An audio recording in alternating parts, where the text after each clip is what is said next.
बोलो बोलो बाबा बैजनाथ की जय।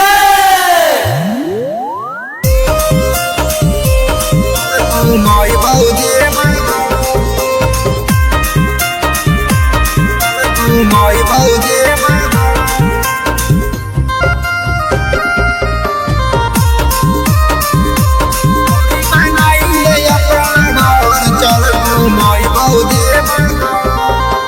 सावन के महीना में दिलियो स्पेशल ऑफर।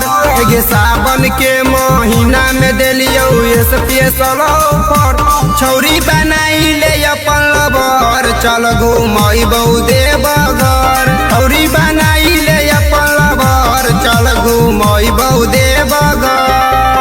लागे न देबो भाड़ा तोरा हखियो ड्राइवर।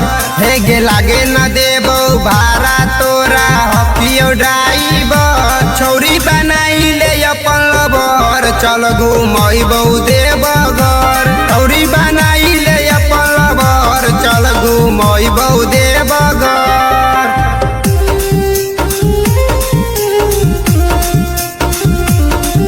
बनाई ले अपन लवर, चल घूमई बहुदे बगर।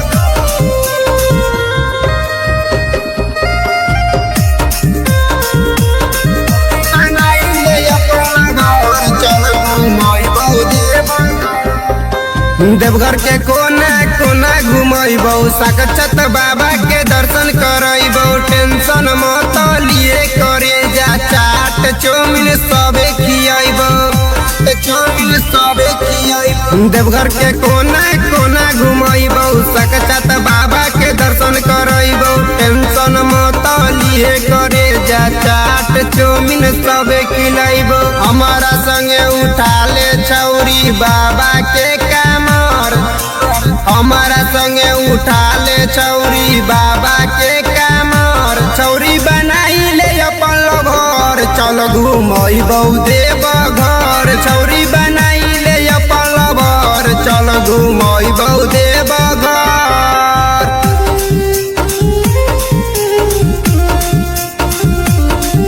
बनाई ले अपन लवर, चल घूमई बहुदे बगर।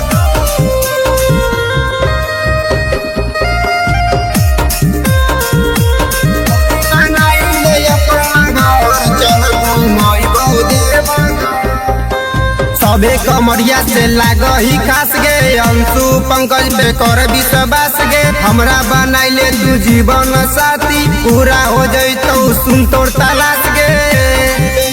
सुन तोर तलाश गे। सबे कमरिया से लागही खास गे, मनीष पंकज पे कर विश्वास गे। हमरा बनाइले तू जीवन साथी, पूरा हो जइतो सुन तोर तलाश गे। राइटर अभिषेक लेके जइतई बार बार।